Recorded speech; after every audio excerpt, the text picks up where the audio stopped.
When Shawn first suggested opening our marriage, my initial reaction was a mix of confusion, fear, and disbelief. It wasn't something I'd ever imagined us discussing, let alone considering as an actual possibility. After all, we'd been married for nearly a decade, built a life together, and like many couples, settled into a rhythm that was comfortable, if not a little predictable. The idea of him being with other women, of sharing what was supposed to be our sacred space, made my stomach churn. The thought of seeing him with someone else, knowing that he was physically and emotionally involved with another woman, made me feel insecure in ways I hadn't felt in years. But Shawn, in his usual calm and thoughtful manner, didn't push me. He brought it up gently, explaining that it wasn't about dissatisfaction with me or our relationship, but more about exploring new experiences together. He spoke about how much he loved me, how he wanted us to grow as a couple, and how this could be something that actually brought us closer. As much as I wanted to dismiss the idea outright, I knew that part of what he was saying was true. We had reached a point in our marriage where the excitement and passion had dulled somewhat, and while our love for each other was strong, there was a sense of something missing. After several deep and honest conversations, I started to examine where my fears were coming from. The more I reflected on it, the more I realized that a lot of my hesitation came from insecurity.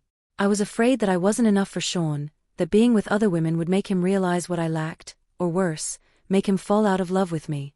I was afraid of being compared, afraid of losing him to someone who might be younger, more adventurous, or more appealing in ways I could no longer compete with.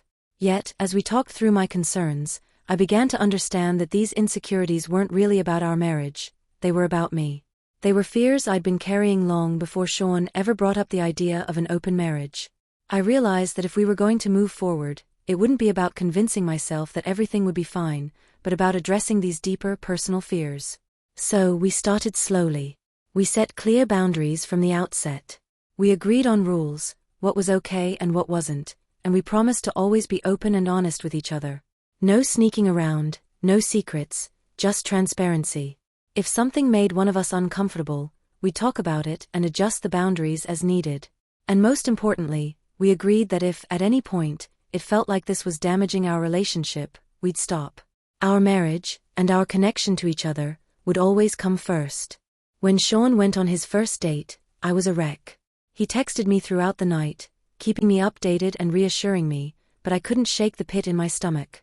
I imagined every possible scenario, from him having a terrible time to him falling head over heels for this other woman. But when he came home later that night, something unexpected happened. Instead of feeling jealous, I felt relieved. More than that, I felt curious. We sat down and talked about the date, what he liked, what he didn't, and I found myself oddly excited by the whole experience. To my surprise, seeing Shawn excited about another woman didn't devastate me. In fact, it kind of turned me on. There was something about his energy, the way he seemed more alive, more engaged with me afterward, that made me feel more connected to him. It was as if the act of exploring these new experiences had reignited something between us that had been dormant for years. I realized that my fears of losing him, of being replaced, were unfounded. Instead, his love for me felt stronger, more intentional. As time went on, I began to explore my own experiences with other partners. At first, it felt strange, almost like I was doing something wrong, despite our agreement. But as I let myself ease into it, I began to rediscover parts of myself that I'd forgotten. I felt desirable again in ways I hadn't for years. Being with other people didn't make me love Shawn any less. In fact, it made me appreciate him more. The intimacy we shared felt deeper because we were no longer bound by the traditional constraints of monogamy. We were choosing each other, every day, not because we had to, but because we wanted to. Of course, it wasn't always easy. There were times when jealousy crept in, when I felt a pang of insecurity or fear. I remember one particular incident with a woman named Amber. She was smart, beautiful, and most of all, she and Shawn seemed to connect on a level that went beyond the physical. I could see the way he lit up when he talked about her, and for the first time since we'd opened our marriage, I felt a real sense of danger. What if he fell for her? What if she gave him something I couldn't? What if I lost him? Those were hard feelings to navigate. I found myself withdrawing a bit, pulling back from our usual conversations, not wanting to know the details of his dates with her. But eventually, I realized that avoiding the issue wasn't going to help. So we sat down and had one of the most difficult but necessary conversations of our marriage. I told him how I was feeling, laid out all my fears, and to his credit, Shawn listened.